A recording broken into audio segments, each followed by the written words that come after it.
Ай мектеп.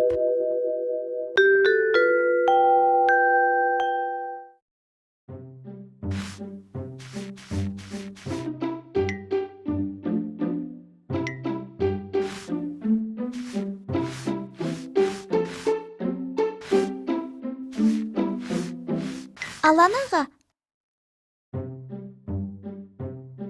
менің үй сыпырып жүрген бала атты суретіме қараңызшы.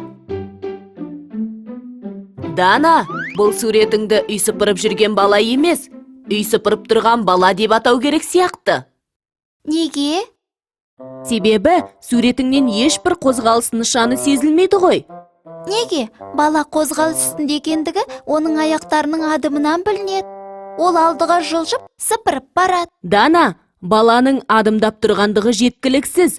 Ол үшін сурет композициясы дұрыс ойластырылуы керек. Яғни, суреттегі денелер дұрыс орналасуы керек. Қалайша? Мысалы, мына суретке назар аударшы. Мынау Валентин Серовтың Петр I деген картинасы. Адамдар адымдап жүріп келе жатқандығы көрініп тұр. Тіпті алдынан соққан желге қарамай жүріп келе жатқаны сезілетіндей. Не себепті? Себебі кей адамдардың денесі төмен иіліп кеткендігі анық көрініп тұр ғой. Дұрыс, суретші көкжиекті төмен етіп салған соң, аспан олардың бүгілген сұлбаларын анық көрсетіп тұр. Иілсе де бүгілсе де алға қарай кетіп бара жатыр. Дұрыс байқағансың. Бұл картинада қимыл қозғалыс жақсы берілуімен қатар бағыт та көрсетіліп тұр. Иә, олардың алды ашық, тек алыста тұрған үйлер көрінеді. Сонда қимыл қозғалыс үстіндегі адамды, яғни жүріп бара жатқан адамды болсын, жүгіріп бара жатқан адамды болсын, бейнелеген кезде адамды сәл шеткерек салып, оның алдына бос кеңістік қалдыру керек. Түсіндім. Менің қателігім де сол екен. Мына жерде де суретші атты сарбаздардың алдынан ашық кеңістік қалдырыпты. Бұл Әбілхан Қастеев атамыздың әйгілі Амангелді сарбаздар атты картинасы. Аттардың тұяғына қарасаң, жүрегің дүрсілдеп кетеді екен. Иә, бұл динамикалық композициясы мықты картина. Динамикалық композиция деген не? Суретте қимыл қозғалыс көрсетілсе, мұндай суреттің композициясы динамикалы деп аталады. Түсінікті. Менің альбомымда қимыл қозғалыс жақсы көрінген бір сурет бар. Қане көрейік. Міне? Рас, шанамен зулап сырғанап бара жатқандығы жақсы берілген екен. Шананың зуылдап, сырғанап бара жатқандығын балалардың құлақшындарының құлақтары желге желбіреп тұрғанынан, балалардың қызарып кеткен беттерінен байқадыңыз ба? Жоқ, олар да өте қажетті детальдар. Бірақ ең әуелі сен қағаз бетіне денелерді дұрыс орналастырғансың.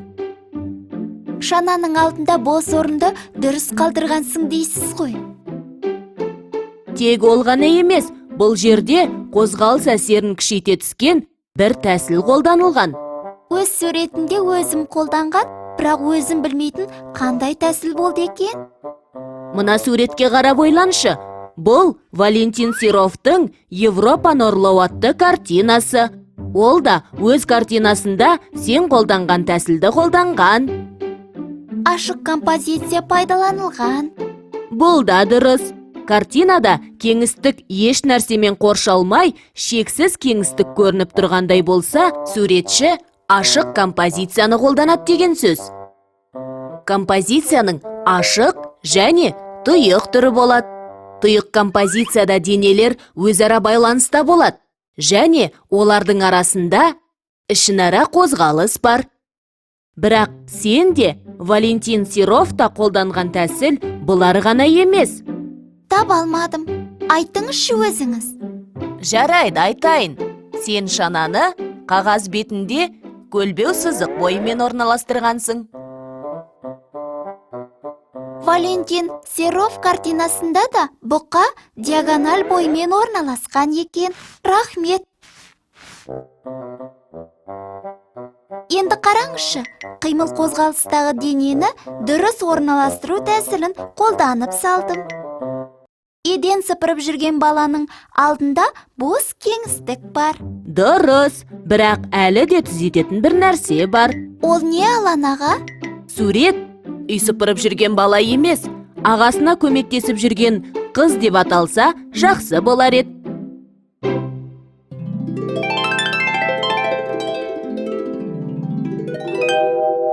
Қайталайық. Композицияда қозғалысты бейнелеу тәсілдері. Суретте қозғалыс нышаны сезілу үшін композициясы дұрыс ойластырылуы керек.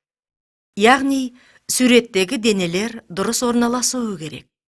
Мысалы, Валентин Серовтың бірінші Петр атты туындысында адамдардың адымдап жүріп келе жатқандығы, алдынан жел соғып тұрғаны сезіледі. Бұл картинада қимыл қозғалыс жақсы берілуімен қатар, бағыт та көрсетіліп тұр.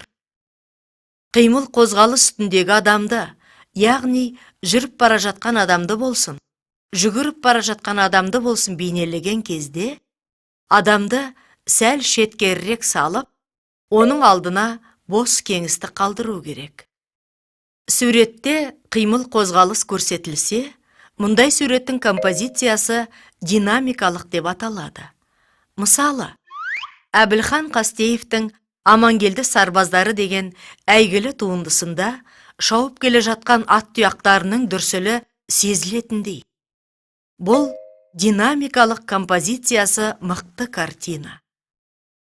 Суретте кеңістік еш нәрсемен қоршалмай, оның шексіздігі көрініп тұрғандай болса, онда суретші ашық композицияны қолданды деген сөз. Ал тұйық композицияда денелер өзара байланыста болады, және олардың арасында ішінара қозғалыс бар.